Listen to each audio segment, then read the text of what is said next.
बिल्कुल हैवानियत है, और हैवानियत फैल रही है ना कि इंसानियत। तो ये हैवानियत थी कि किस तरीके से उसको जलाया गया सबने मिलकर।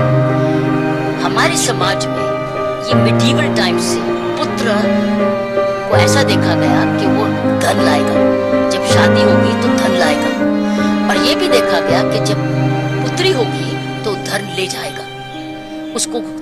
सो ये हमारी पुरानी सोच अभी भी है। और आपने देखा कि शादियों में जब उसके बाद तो पंडित लोग या बड़े लोग ये कहते हैं अब तू अपना पुराना घर भूल जा, चावल फेंक और पीछे मुड़ के मत देखना। तो एक मैसेज दे दिया गया कि अब तेरा घर ये नहीं है, अब तेरा घर वहां है जहां तू माइग्रेट हो रही है। उस मकान को अपना घर बना लेना।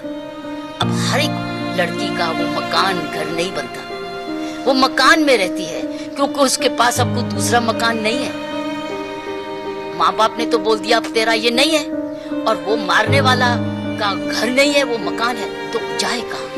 तो ये हमारे समाज में बहुत जबरदस्त ऐतिहासिक भूल है, जहाँ हम लड़के को समझते हैं कि वो धन लाएगा और लड़की को धन ले जाएगा, इसलिए बेटी बोझा समझा जाती है। तो वो अपने आप को बोझा समझती है, पिटती भी है, मरती भी है, बेइज्जती भी होती है। जैसे कि ये दो बेटियां, दो बहनें इकट्ठे पिटती रही लेकिन अपने आप को बचा नहीं सकी, और कमा भी रही है।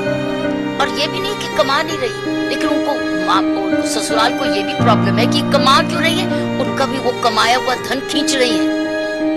और ये नहीं है कि माँ बाप उनके मायके को मालूम नहीं है, मायके को मालूम है, लेकिन वो देते जा रही है, उनकी भूख पूरी करते जाते हैं। क्यों आहुति देते हैं? क्यों उस वक्त क्यों नहीं पुलिस में जाते?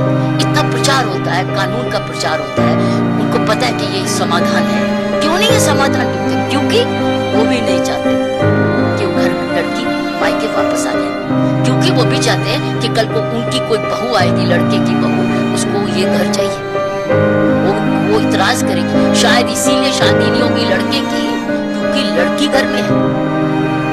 सारी सोच बदलने की बात है, और सोच बदलते बदलते अभी जनरेशन लग जाएंगे।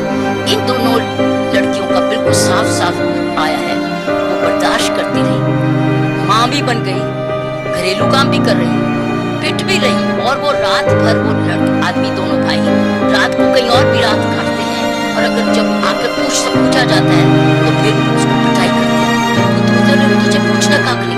सो ये बेसिकली ये कई घर बहू को इसलिए घर में लाते हैं, उसको नौकरानी बनाने के लिए, उसको नर्स बनाने के लिए, बच्चा भी पैदा, और अगर बेटा पैदा नहीं हुआ तो फिर पिटेगी।